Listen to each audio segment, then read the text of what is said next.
Hello, ladies and gentlemen, it is me, Ben Barnes, here again. Welcome back. Time to talk about how we do in fact have potential for prosperity. This is the drink for today. Yes, boring old water. I'm not very excited about it. It's going to be great. Let's go ahead and just jump right into it. The episode today is going to be an email written on February 5th, 2023, called Interpreting Dreams. Alright, welcome back everyone to my emails. To start, I want to talk about this family not in our ward, technically are in our stake. They live dang close to us, so yeah. They are best friends and the dad is from Ecuador, and served in Ecuador in the same mission as my dad. A crazy coincidence we found out after already knowing each other for some time now. He also might have served at the same time as my dad, so I will find out on P-Day. They are amazing, have made us juice and meals, and really helped me feel comforted here in Brazil. Secondly, my teaching is getting better. I've only had one lesson where I got overwhelmed and lost track of where I was going with that lesson. Luckily, my comp helped me bring it back and he later commented on it. I am definitely improving. The language is still coming. Other than church topics, it's still stupidly slow and difficult to learn more vocab. It takes a lot of brain power that my tired missionary brain just doesn't have. My companion is a legend. All of his companions were all the guys I look up to right now. They are seriously the best of the best in the mission and the guys that I have met and strive to be.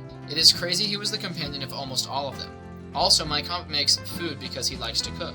He has made the best guacamole I've ever eaten, and this thing called couscous. It's like cornbread, but different. It's really good. I am feeling completely better and my cravings for food have returned. I am able to eat whenever it is needed and back to a normal diet of juice, salgados, rice, and beans. Speaking of food, during the day, there was a district leader council. Me and all my American buddies who arrived with me were able to spend the day with the legendary Elder T and Elder Z. His name is hard to spell, but yeah.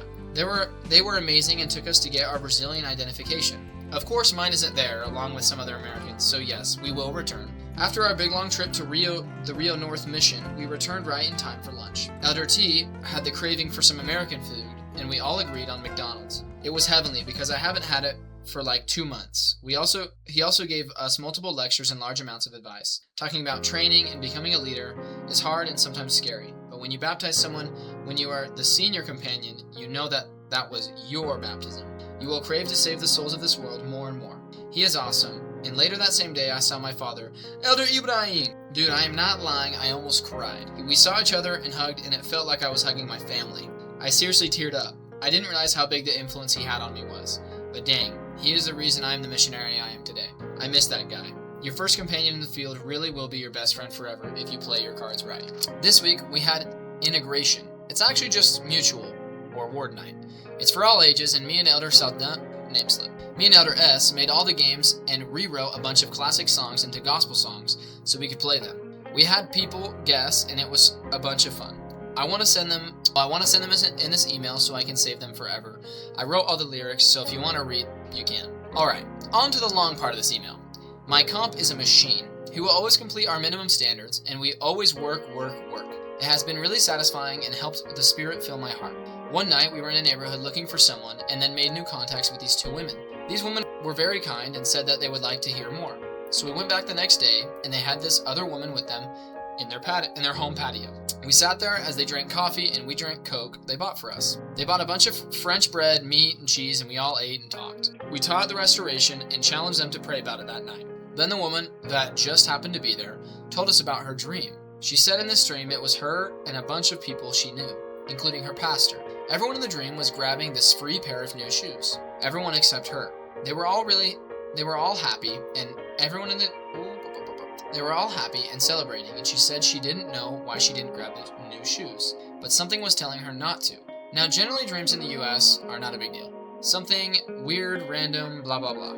But here in Brazil, even tons of members of our church believe dreams to be visions and important things when interpreted correctly. She asked us to interpret her dream. In that moment, I already knew what it was about, but something told me to wait. So we said we would pray about it and find out what the significance was and tell her tomorrow. We returned the next day. She didn't end up being there, but this is the time we hear about the prayers. They said they both slept peacefully that night and didn't feel anything wrong, but it was hard to establish something super right as well. But then one of them says they had a strange dream. Another dream. In this dream, she was walking on the road with the other woman we are teaching. There was randomly money on the ground. along this road, leading with 50 cents, then $1, then $2, then $5, then 10. But she said that something about this money was wrong, and that she wouldn't pick it up or touch it because she felt it was wrong. She didn't know what, but knew she should not touch it. Boom. My comp looks at me and tells me to interpret both dreams because we had been holding back my explanation I told him the other day. I look at them and explain the first dream of the other woman who wasn't there this second day was about these shoes, right? Everyone was taking them, except for her. Strange. Oh, your pastor was there too, along with all your neighbors and friends? They were happy, right? Because of the shoes. But shoes after a while, especially with missionaries, shoes they wear out. They break. So these shoes represent the happiness of these people. Though they are happy now, their shoes will break, and over time wear out. But she didn't grab the shoes, did she? Something was telling her to wait, because soon there would be something better, something like happiness eternal. I said she could wait and do something different, then maybe she would receive a new pair of shoes every day. Then we explained the money dream. It was about not grabbing a little here and then slowly growing your happiness. But if you are patient and accept the big gift God has sent you, you can receive a pile of money, a pile of cash. This pile of cash and this happiness eternal is baptism. They agreed to be baptized, but not this week because this was on Saturday and they were busy on Sunday. But you bet next week we will baptize these ladies, all three, through our power to interpret dreams. Honestly, I love the idea of dreams being visions. It gives us all something to think about.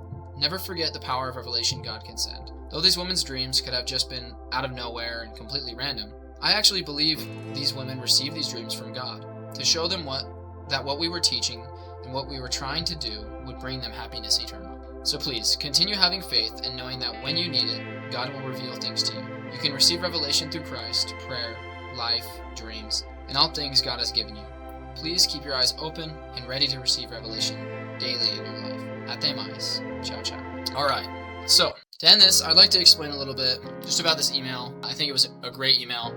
I specifically remember this experience very, very well. These women, unfortunately none were baptized, spoiler alert, but they were very, very incredible people. They were super kind to us. They let us in their home. They listened for hours as we talked. And we gave them a little bit of some lessons. We asked them to pray about it. Though they didn't receive any specific answers, I definitely believe that their dreams were no coincidence. And it was very cool for me to learn that there's many different ways that God can communicate with us in our lives. The reality is, dreams, visions, I love how I said here, you can receive revelation through Christ, prayer, life, dreams, and all the things that God has given us. So the reality is there's no specific one way to receive revelation. We don't need to sit here and think that it's only through the scriptures that I can receive revelation. It's only through my prayers. Everyone receives revelation differently. My mom, she wakes up at 3 a.m. randomly and pops out of bed and just has a thought, and that's her revelation from God, literally every single time. And so, her way of receiving revelation is completely different from me. Personally, I do believe opening to a random page in the Book of Mormon after saying a very strong and specific prayer always gives me an answer. I've never not received an answer, and I've always gotten something that had to do directly with what I had asked for. So that's my way of receiving revelation when I feel like I can't receive it anywhere else. But I also, truthfully, I do this thing, I think I've talked about it before, where I seriously sometimes will go on a drive, or I'll go to my special, my own space, and I'll pretty much talk to God, but I'll also be kind of talking to myself. And I'll probably sound like a psycho compared to if anybody heard it or saw me, they think I'm like a psycho. But the truth is, that is my way of feeling God's love and of coming to my own conclusions through revelation, right? My ways are completely different than yours. I personally don't think I've ever had a specific dream or dreamt something that was this is a revelation, specifically for me. I have had a couple of dreams that ended up being specific visions of my future or of what would come to pass, one including my wife. I dreamt about my wife before I met her, which was super, super special. There's many different ways we can receive revelation, and I think we just need to leave our heart open to all of them. And this leads me to a huge main point, I guess, that I've mentioned 100 times before, but I think is a good main take on this entire email. And the reality is, there's no such thing as coincidences, okay? So whether or not you want to believe the dream is a coincidence or not, I don't believe in coincidences. So I take every single thing as it was meant to happen, as God desired it to happen, and it was His will. So there must be a reason, right? There's the whys. That's where they come from. It's from when we get these revelations, and we receive these revelations from all over the place, and they mean something, They're not just coincidences. And so that's why I believe not only dreams that I have or random thoughts that I have are revelation, but I believe people that I talk to people that I see, I don't believe them to be coincidences. Times when I have received like money in my wallet and I know I can give it as a tip and I have the feeling to tip, that's just not a coincidence. I'm sorry, I can't ignore it. I'm probably going to tip this person because I had the feeling to, right? And because I received money, and I don't believe receiving the money was a coincidence either. So, there's always something to do with something. There's never a coincidence. There's never not a purpose of something happening, right? You had a hard day at work, you had a hard day in life, not a coincidence. There's something you need to learn, there's something you need to understand. You had a day that really challenged you where you had to be really patient. Well, you probably had to learn to be patient, right? I mean, every single day and every single moment we live has a reason. There's no coincidences, And I truthfully believe that as we strive in this life to fight for our faith and to fight for our families and to fight for ourselves and our own personal growth, we need to just choose to accept the fact that there are no coincidences, and that helps me personally cope with my difficulties and cope with the hard days and cope with the bad and sad moments, because I know, okay, well, what's the purpose of right now? This isn't a coincidence. This didn't just happen because it happened. God put me here right now for a reason, I know, because he didn't predetermine anybody's existence or predestine anybody to what they did, but he did preordain you to be a certain person and to receive certain blessings and to have certain callings. And he knows you so well that he knows exactly what decisions you're going to make and when. He knows you that well. He knows, okay, if there's a path between straight, right, and left, he doesn't just know what way you're going to go because you were destined to go that way, but because he knows your heart and he knows your brain so well that you end up going that way. And so that's how God knows you. And that's how he makes it so nothing is coincidental, He knows where you're going to go and he knows where other people are going to go, and he choreographs this whole beautiful situation so that you meet certain people, so that you see certain things, so that you witness certain situations, so that you live certain difficulties, so that you can learn. Okay, so you can receive revelation. Revelation is not just some huge big moment. It could be anything, the smallest thing to the biggest thing. Any message you have received from the Spirit in your heart, from God in your mind, words written on a page, or things that you felt, those are all revelation. So we need to take those to our heart and take them home with us and hold them sacred. And I think it made me personally on my mission when I fully dove into this idea, because I believed it before the mission. I knew it. My mom says it 24/7. But when I fully dove into it and believed it while I was on my mission, that is when I grew the most, when every day felt special. Even when it was the worst day ever. Every day felt special. And even though it took me until the end of the day and having a very vigorous and rigorous prayer with God and saying, are we for real? Are you kidding me?